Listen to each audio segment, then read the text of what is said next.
And we're back to learning Affinity in the year day 75. Let me show the basic text adjustments. So we use the artistic text tool right here, left click on the canvas, type something in.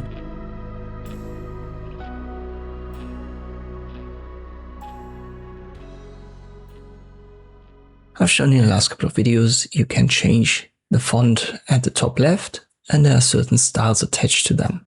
Let's use Arial, and now you can pick the different styles right here, or there are the specific icons for bold, italic, but this is only active when it's inbuilt as a style. So here Arial bold, we have that, but for example Algerian, we only have regular, and therefore bold is grayed out right here, we can't use it. Same for italic. So these two styles are connected to the styles that are installed, and if they're not installed, you can't use them. Underline and strike through, that always works. Two icons right there for the size. It's just an incrementation for sizing it up or down. Here we have a drop down for the case, so you can make that uppercase, lowercase, or sentence and title case.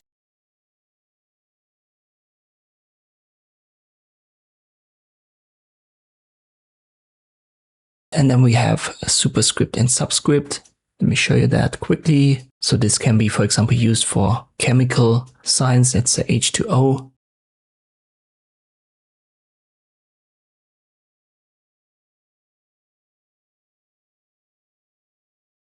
You select the two and make it subscript.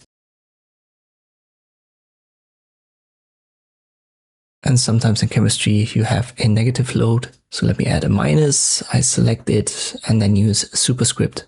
So these are the basic styles. Once again, be careful, bold and italic. This depends on the inbuilt styles of the font, but the rest can be used for every font. I hope this video was helpful. Thanks for watching, and I'll see you next time.